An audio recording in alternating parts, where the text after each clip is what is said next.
Bismillahirrahmanirrahim. Alhamdulillahirabbil alamin. Wassalatu wassalamu ala sayyidina Muhammadin asyrafil mursalin wa ala alihi washabihi ajmain. Assalamualaikum warahmatullahi wabarakatuh dan salam sejahtera. Sebelum saya meneruskan taklimat keselamatan kampus UNIZA, saya adalah Lieutenant Colonel Aswadi bin Jami'an, bertugas sebagai pengarah keselamatan di Universiti Sultan Zainal Abidin, dan saya bertanggungjawab terhadap keselamatan kampus, sama ada kampus Gong Badak, kampus Besut, kampus Perubatan dan lain-lain lokasi yang berkaitan dengan UNIZA. Pertama sekali saya ingin mengucapkan tahniah kepada semua mahasiswa yang telah berjaya mendaftar di Universiti Sultan Zainal Abidin, dan ingin mengucapkan selamat datang kepada semua.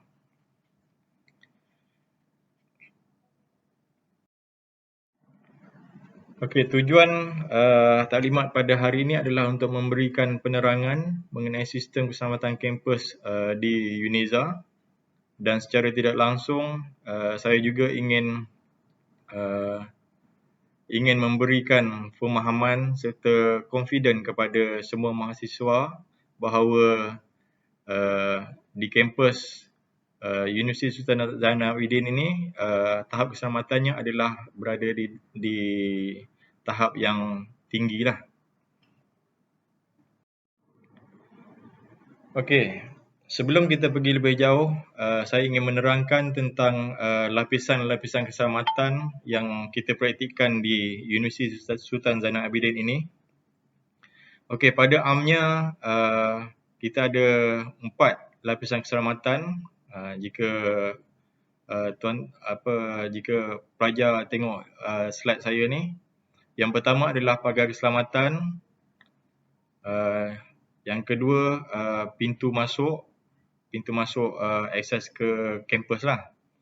Yang ketiga, pos statik rondaan CCTV, iaitu monitoring system di dalam kampus. Dan keempat adalah yang paling penting sekali adalah maklumat daripada warga kampus. Maklumat daripada warga kampus ni termasuklah semua staf dan para pelajar yang berada di dalam kawasan kampus untuk menyalurkan maklumat yang berkaitan dengan pencemaran keselamatan kepada Jabatan Keselamatan dan Kesihatan Pekerjaan UNIZA. Okey, ini adalah lapisan-lapisan keselamatan yang kita praktikkan di dalam kampus UNIZA ini. Saya akan terangkan satu persatu. Okey, kita pergi pada lapisan pertama, iaitu pagar keselamatan. Untuk maklumat semua mahasiswa, semua kampus kita, ketiga-tiga kampus Gong Badak, kampus Besut dan kampus Perubatan, kita ada parameter pagar keselamatan. Maksudnya kampus kita ni berada di dalam kawasan yang berpagar. Tujuannya adalah untuk menghalang keluar masuk pihak-pihak yang tidak dibenarkan ataupun pihak-pihak luar yang tiada urusan yang relevan untuk memasuki kampus kita. Untuk daripada segi pemantauan pula, kita akan Jabatan JKKP, JKKP saya istilahkan sebagai JKKP, Jabatan Keselamatan dan Kesihatan Pekerjaan UNIZA, akan sentiasa membuat rondaan parameter, iaitu kita akan buat rondaan keseluruhan pagar keselamatan di dalam kawasan kampus supaya untuk memastikan bahawa kawasan pagar tersebut adalah selamat. Okey, itu adalah untuk lapisan pertama.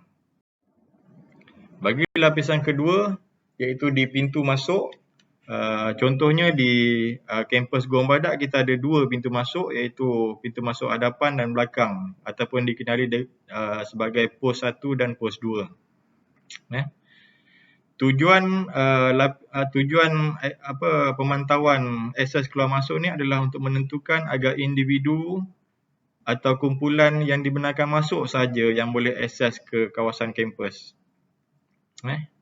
Maksudnya di pintu masuk tu pengawal akan membuat pemantauan ataupun pemeriksaan ke atas semua individu atau kumpulan yang ingin memasuki kawasan kampus. So maksudnya semua yang ada kebenaran lah saja yang dibenarkan masuk. Ia adalah untuk menjamin keselamatan warga kampus pada keseluruhannya. Okey, macam mana kita laksanakan? Yang pertama adalah tapisan awal. Tapisan awal ni kita menggunakan sama ada surat ataupun pas untuk staff kita adalah pas pekerja. Untuk student kita ada matric card. Selain daripada itu juga kita gunakan pelekat kenderaan. Pelekat kenderaan untuk staff dan student lah yang dibenarkan. So untuk pelawat, apabila pelawat ingin memasuki kawasan kampus, mereka hendaklah memberikan so-called evidence ataupun bukti bahawa mereka telah mendapat kebenaran untuk masuk. So apabila proses itu berlaku dan memang kita identify bahawa dia memang boleh masuk dan kita akan keluarkan pas pelawat. Ini adalah contoh-contoh pas dan stiker yang digunakan lah. Okey, matlamat akhir dia pemantauan ini dibuat ataupun kawalan ini dibuat adalah untuk memastikan bahawa hanya individu atau kumpulan dibenarkan masuk saja yang berada di dalam kawasan kampus pada sebilang masa.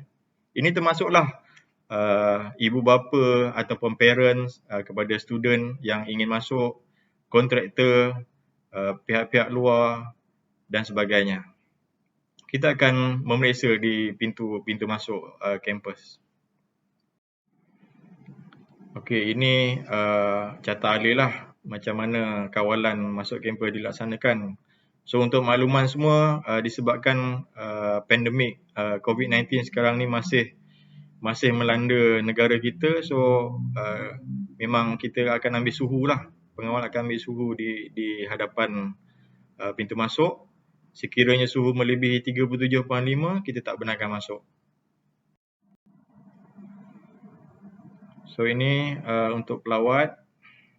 Saya rasa semua pelajar boleh faham. Kita ada menggunakan sistem MySejahtera dan kita ada juga sistem MyKeselamatan. Sistem-sistem ini digunakan untuk kita dapat tahu statistik yang masuk dan yang keluar pada setiap hari. So ini untuk keluar kampus.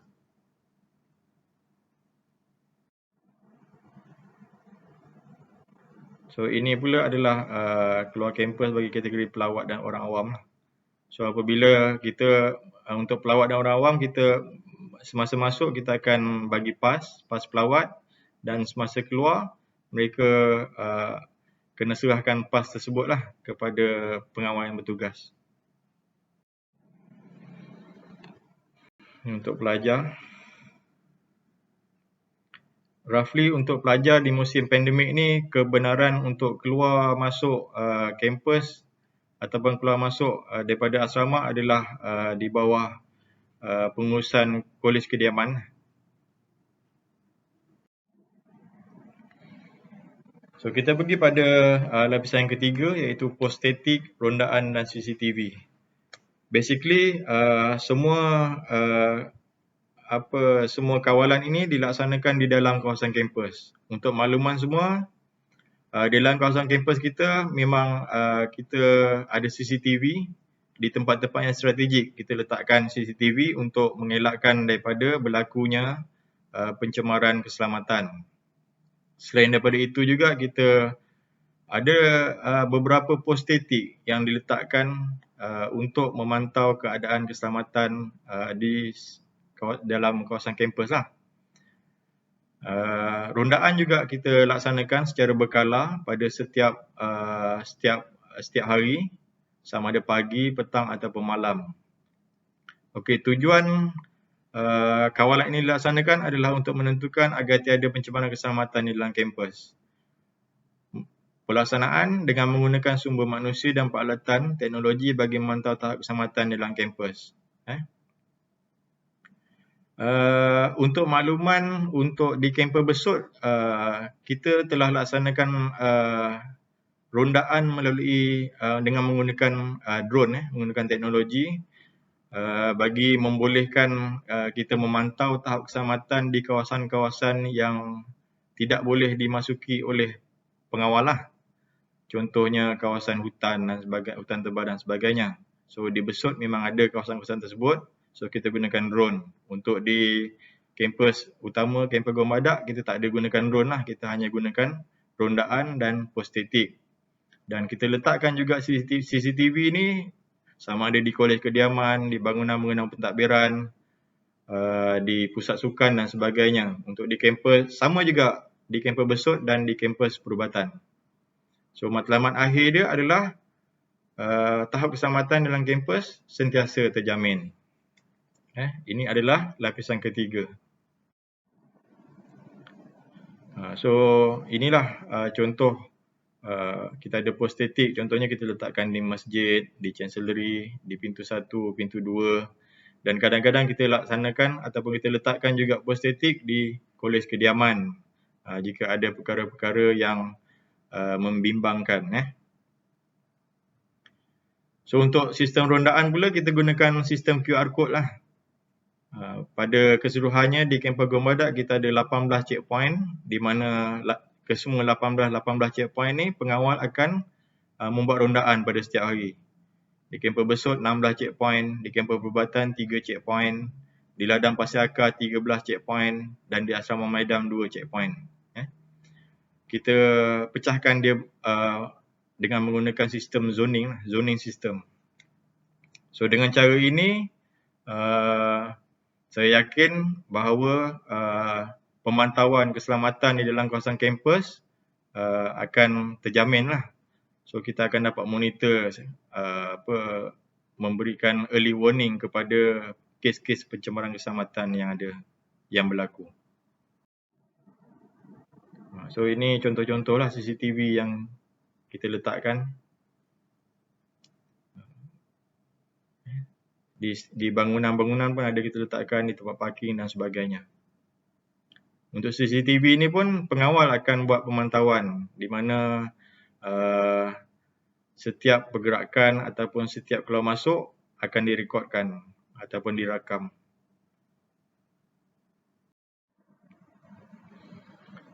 Okey, seperti yang saya bagi tahu tadi, lapisan keempat. Lapisan keempat ni yang paling penting lah maklumat daripada warga kampus. Maksudnya kita mendapatkan aduan daripada warga kampus dan kita akan bertindak balas atas aduan tersebut lah. So input jika para pelajar ataupun mahasiswa ada ternampak ataupun ada mendapat information bahawa terdapat kes-kes pencemaran keselamatan di kolej kediaman, so boleh salurkan maklumat tersebut terus kepada jabatan kepada JKKP ataupun pengawal lah. So maklumat ni penting maklumat ni penting sebagai early warning ataupun sebagai tindakan awal kita untuk membantras kes-kes pencemaran keselamatan contohnya kecurian, kebakaran dan sebagainya.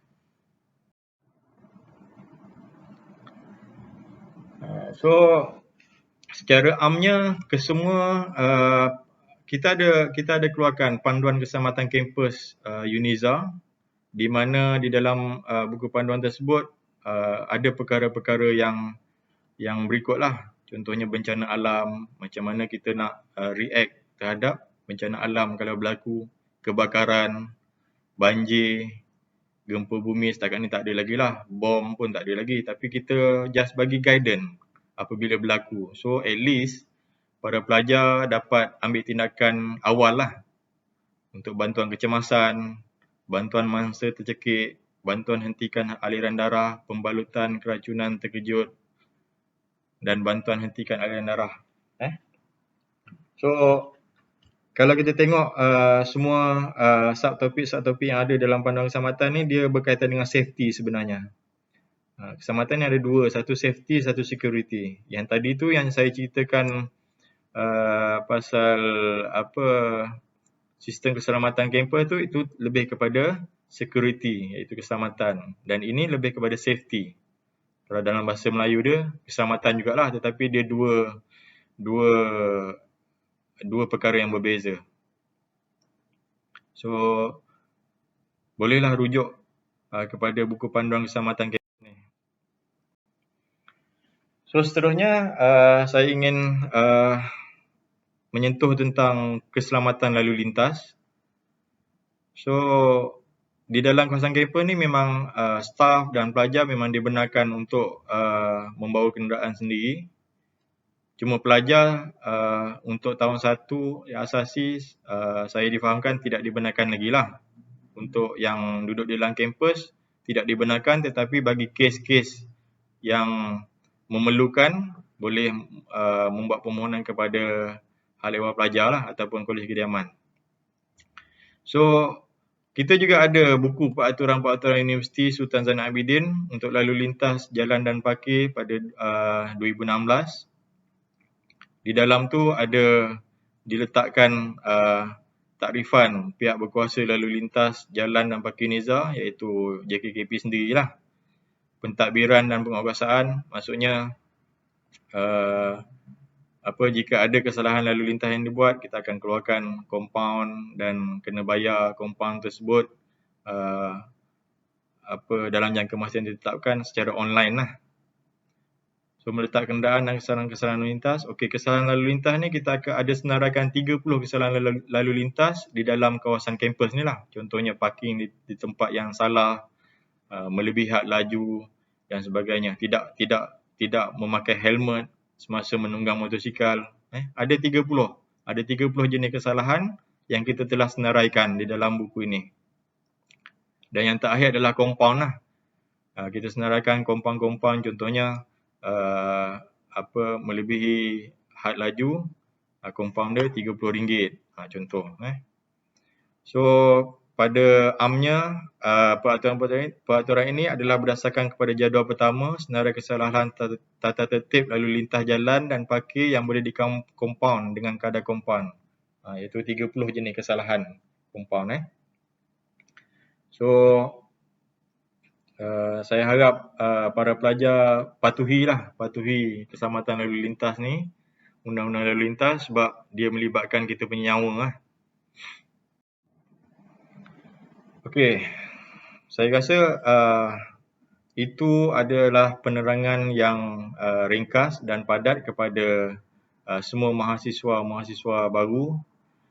Diharapkan penerangan tadi dapat memberikan sedikit gambaran bagaimana keadaan keselamatan di dalam kampus sekarang ni, yang pada fikiran saya mahasiswa semua tak perlu risaulah tentang keselamatan kampus ni, sebab kita ada pelbagai lapisan keselamatan dan pemantauan ini yang dibuat oleh pengawal-pengawal keselamatan yang berada di sini. Cuma satu nasihat saya adalah inilah, pencemaran keselamatan akan berlaku disebabkan ruang dan peluang yang ada. Maksudnya kita pantau, kita buat rondaan, kita pasang CCTV dan sebagainya, tetapi ia tidak akan berkesan jika kita sendiri yang membuka ruang dan peluang kepada penjenayah untuk melakukan pencemaran keselamatan ni. Contohnya di bilik penginapan, iaitu di Kolej Kediaman, bilik kita lah. Kita balik kampung, kita tak kunci pun pintu bilik tu. Jadi dia mengundang kepada aktiviti pencemaran keselamatan ni. Contohnya orang akan masuk dan ambil barang-barang, contohnya laptop dan sebagainya. Itu adalah ruang dan peluang yang kita sendiri bagi kepada mereka, penjenayah-penjenayah, untuk melakukan pencemaran keselamatan tersebut. Jadi saya nasihatkan semua mahasiswa ambil beratlah tentang keselamatan diri sendiri dan harta benda sendiri, especially semasa berada di Kolej Kediaman. Kalau kita nak keluar daripada bilik, kita kunci bilik, dah kunci barulah kita tinggalkan bilik kita tu. Kalau kita buka, maksudnya kita memang bagi peluang lah dekat orang lain untuk ambil kita punya barang-barang dalam tu. So itulah di antara penerangan ataupun taklimat saya berkenaan dengan keselamatan kampus, dan saya sekali lagi mengucapkan terima kasih kepada pihak penganjur MPP yang telah mengundang saya untuk memberi taklimat ini, dan saya berharap ataupun saya mengharapkan agar semua mahasiswa dapat mematuhi segala peraturan yang telah ditetapkan di dalam kawasan kampus lah. Peraturan-peraturan yang dibuat ni adalah untuk kebaikan kita bersama sebenarnya, bukan untuk menyusahkan mana-mana pihak. Jika kita ikut, kita follow, insyaAllah kita akan selamat. Kita selamat, harta benda kita selamat semasa berada di dalam kawasan kampus. Akhir sekali saya sekali lagi mengucap tahniahlah kepada semua mahasiswa kerana telah dipilih untuk menyambung pengajian di Universiti Sultan Zainal Abidin. Sekian wabillahi taufiq wal hidayah. Wassalamualaikum warahmatullahi wabarakatuh.